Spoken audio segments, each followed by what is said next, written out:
Olá, meus amigos, um dia de muita paz para todos nós. A paz é o símbolo do trabalho do Cristo. Hoje, exatamente 9 de maio de 2022, estamos nós reunidos para estudarmos a obra Revista Espírita. Nós estamos exatamente no mês de junho de 1860. Esse trabalho é conduzido pelas meninas Aramita e Carla. Rogando a Deus nosso Pai, a Jesus o amor de nossa vida e aos amigos espirituais aqui presentes, a permissão, para que principalmente, Senhor, possamos ter uma melhor compreensão da obra espírita. Graça te damos, Senhor, que assim seja. Continuamos em Conversas Familiares de Além Túmulo, onde foi invocado o espírito da senhora Duré, que era médium escrevente. Ela desencarnou em 1º de maio de 1860 em Sétif, na Argélia, e foi evocada primeiro no dia 21 de maio na casa do senhor Allan Kardec e depois no dia 25 de maio na Sociedade. Agora vamos ver as evocações que foram feitas na Sociedade. Interessante notar nessa evocação é a lucidez do espírito apenas 20 dias após a desencarnação. Ao que parece, vosso marido possui a faculdade da vidência. Ele a tem realmente? Sim, positivamente. Diz ele vos ter visto 2 vezes após vossa morte. Isso é verdade? É bem verdade. Os médiuns videntes estão expostos a ser enganados pelos espíritos impostores, como os médiuns escreventes? São enganados menos vezes que os médiuns escreventes, mas igualmente podem sê-lo pelas falsas aparências quando não são inspirados por Deus. Sob os faraós, ao tempo de Moisés, os falsos profetas não faziam milagres que enganavam o povo. Só Moisés não se enganava, porque era inspirado por Deus. Poderias explicar-nos agora vossas sensações ao entrardes no mundo dos espíritos? Além da perturbação mais ou menos longa que sempre acompanha a morte, houve um instante em que o vosso espírito perdeu toda a consciência de si mesmo? Então ele pergunta, além da perturbação mais ou menos longa que sempre acompanha a morte, houve um instante em que vosso espírito perdeu toda a consciência de si mesmo? Sim, como sempre, impossível ser de outro modo.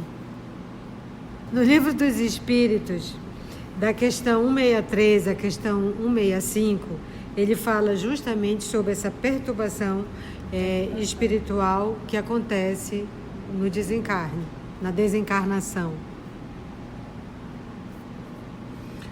Essa perda absoluta de consciência começou antes do instante da morte? Começou na agonia. Persistiu após a morte? Por muito pouco tempo. Ao todo, quanto tempo pode ter durado? Cerca de 15 a 18 de vossas horas. Essa duração é variável conforme os indivíduos? Certamente. Não é a mesma em todos os homens. Depende muito do gênero de morte. Na questão 164 do Livro dos Espíritos, o Allan Kardec questiona os espíritos assim: todos os espíritos experimentam no mesmo grau e pelo mesmo tempo a perturbação que se segue à separação da alma e do corpo? Os espíritos respondem: não, tal como disse a senhora. Depende da elevação de cada um. Aquele que já está purificado se reconhece quase imediatamente, porque se libertou da matéria durante a vida do corpo, ao passo que o homem carnal, aquele cuja consciência não é pura, guarda muito mais tempo a impressão da matéria. E ela só cita aqui que depende muito do gênero da morte. Não, e aqui no Livro dos Espíritos depende do grau de elevação de cada um. Enquanto se consumava o fenômeno da morte, tinhas consciência do que se passava com o corpo? Absolutamente. Deus, que é bom para todas as suas criaturas, quer poupar ao espírito as angústias desse momento. Eis porque ele tira toda a lembrança e toda a sensação. Observação. Esse fato, que nos tem sido sempre confirmado, é análogo ao que se passa na volta do espírito ao mundo corporal. Sabe-se que desde o instante da concepção, o espírito designado para habitar o corpo que deve nascer é tomado por uma perturbação que vai crescendo à medida que os laços fluídicos que o unem à matéria se apertam até as proximidades do nascimento. Nesse momento, perde igualmente toda a consciência de si mesmo e só começa a recobrar as ideias no momento em que a criança respira. Somente então, a união entre o espírito e o corpo é completa e definitiva. No livro Obreiros da Vida Eterna, de André Luiz, lá nós vamos ter vários relatos de desencarnação. Lembra, Augusto? O mentor Jerônimo, acompanhando aqueles estudantes na prática, acompanhando o processo da desencarnação, ele tem uma frase espetacular. André, não existe uma desencarnação igual à outra. Por quê? Porque cada um de nós temos mente específica, temos situações particulares. E o processo da desencarnação, ele está muito ligado com a minha conduta moral e com a minha mente. Porque nessa obra nós vamos ver pessoas que tinham condutas morais, mas que eram pessoas, em particular, agarradas com a família, preocupado com os filhos. E isso atrapalha o processo da desencarnação, porque quando eu fico preocupado com os filhos e como é que eles vão ficar, eu estou dizendo o quê? Que eu sou mais importante do que Deus na vida deles. Então me falta a confiança. Se Deus está me levando, com certeza Ele vai prover cuidado para os meus, que não são meus, porque são deles. Então a gente vai percebendo que não existe uma regra. Cada caso é um caso. Então, esse processo de perturbação, não é você estar correndo desesperado, não é absolutamente nada disso. É aquele período que você não tem consciência do que está acontecendo. Sabe quando você acorda e você não sabe nem quem você é? É um estado de perturbação de alguns segundos. Então, é esse processo que você fica numa situação complicada. Então, o processo de desencarnação está ligado de comum acordo com a tua conduta moral, com a tua conduta mental, com o teu respeito para com Deus, essa entrega total e a confiança total. Então, não existe uma regra. Cada caso é um caso. Mesmo no caso de suicídio, cada caso é um caso. Fala, Tarcísio. Ou a cirurgia, anestesia geral. Sim. Agora ela falou aqui que Deus dá uma apagada para a pessoa não acompanhar. Isso, ela está falando da experiência dela. Mas isso não é uma regra. Há espíritos que acompanham tudo. Por que o papai está punindo? Não. É um processo de educação para esse espírito. Então, para ele estar acompanhando tudo, vamos pegar nada mais, nada menos. Vamos pegar Lívia. E o Públio, né? O próprio Públio. Mas Lívia foi algo que conta. Eles dois porque a Lívia não sentiu e o Públio Sim, lá no Vesúvio. Então, o que a gente vai se deparar na obra 2000 anos, quando vai falar da desencarnação da Lívia, ela sente as patadas dos leões, porque foram mais de um, e ela vê os leões estraçalhando o corpo dela. Mas ela sente uma paz tamanha, como ela diz assim, como se ela fosse ali de repente retirada, porque ela se vê sendo retirada do circo. Ela não sente dor, não sente nada, mas ela vê. E aí a nossa Carla lembrando do próprio senador, o estado de perturbação que ele ficou. Então a Lívia sabia o que estava acontecendo. O senador não, até porque ele estava cego. Até porque ele também estava cego, de repente tudo começou a cair. Não se sabia muito bem o que estava acontecendo. Como o Espírito diz, né? Que depende da condição moral, não do tipo de morte. Não do tipo de morte, condição moral. Entendeu? Por exemplo, crianças. Essas crianças, quando são assassinadas de formas truculentas, elas são desligadas do corpo bem antes. E elas não lembram do que aconteceu. O espírito é desligado. Por quê? Porque são crianças.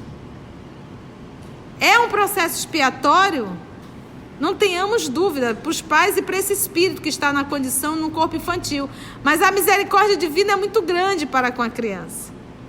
E eles são retirados bem antes. Como é que a senhora sabe disso, tia? Em qual obra está?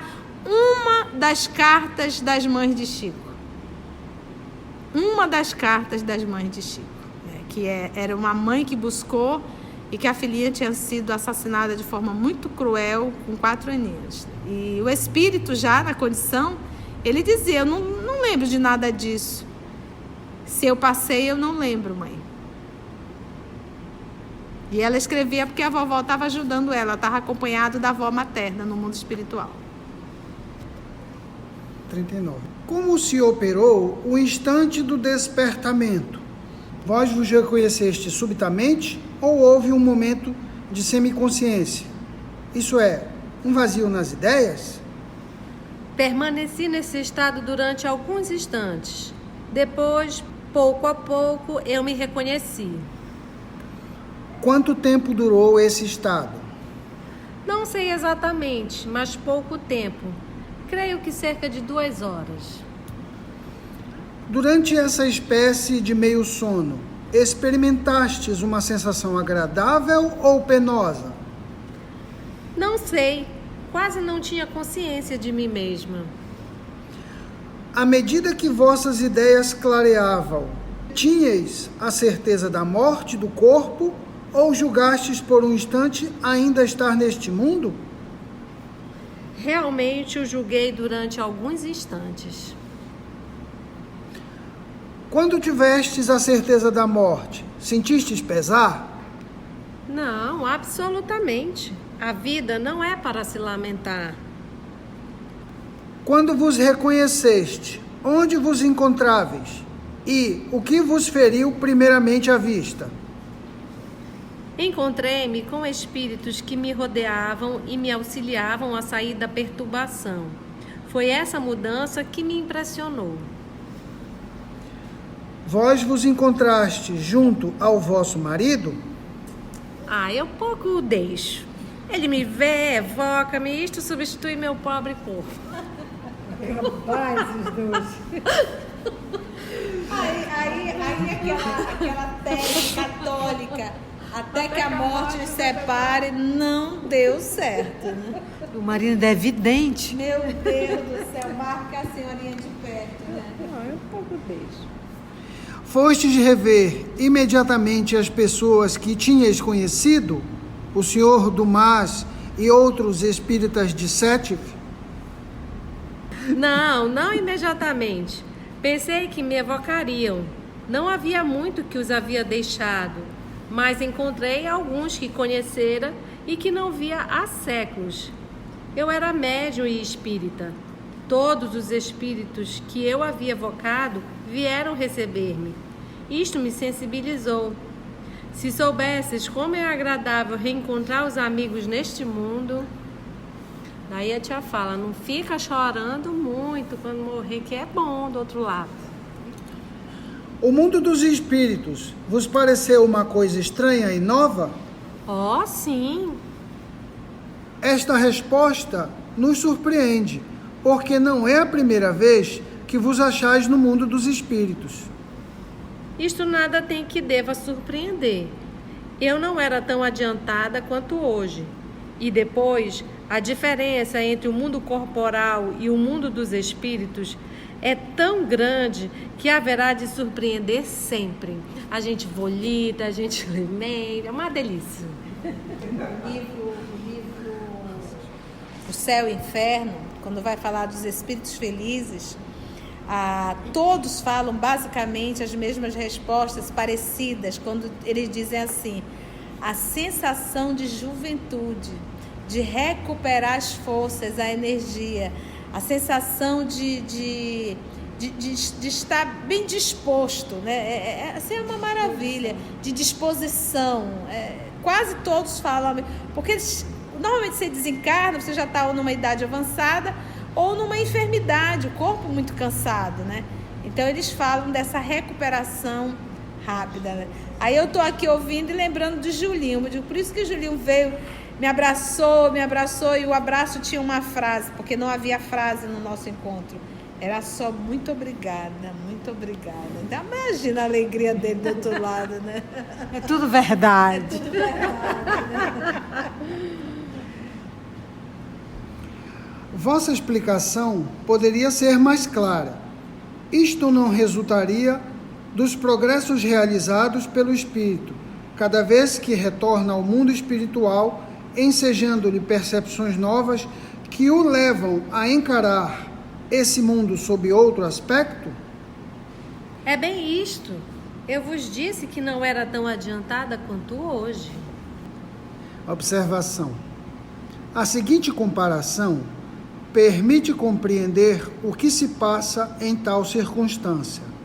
Suponhamos que um pobre camponês venha a Paris pela primeira vez. Frequentará uma sociedade, residirá num bairro compatível com a sua situação.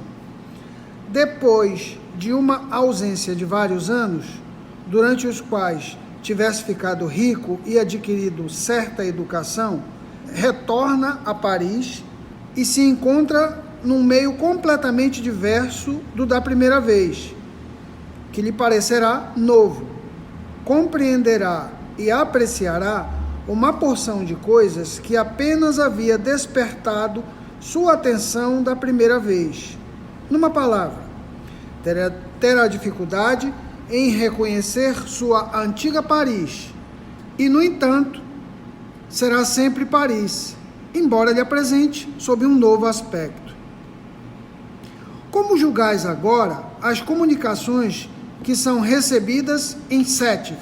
São, em geral, melhores ou piores? São como em toda parte. Há boas e más, verdadeiras e falsas. Muitas vezes se ocupam de coisas que não são bastante sérias nem consideradas com acerto, mas não julgam fazer mal. Tentarei corrigi-los. Agradecemos a vossa presença e as explicações que houvestes por bem nos dar. Também vos agradeço por ter dispensado em mim. A gente encerra aqui as conversas familiares de Além-Túmulo com essa lição de nos melhorarmos desde já para, na hora da nossa desencarnação, da nossa partida e chegada lá, o desespero não ser o nosso guia nem o medo.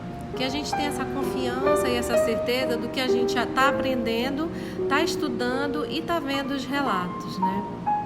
E assim agradecemos ao nosso Mestre Jesus mais uma oportunidade de estudo, de trabalho, e que esses ensinamentos fiquem muito vivos com a gente em todos os momentos. Que isso aqui é só uma passagem e que estamos nos preparando desde já para uma vida melhor e além. Até o nosso próximo estudo, se Deus assim permitir.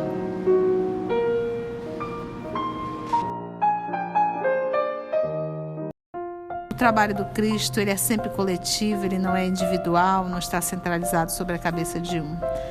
Somos o EOS, esse grupo que Jesus foi construindo ao longo dos anos, e estamos nós aqui estudando e tendo a alegria de poder compartilhar com todos vocês.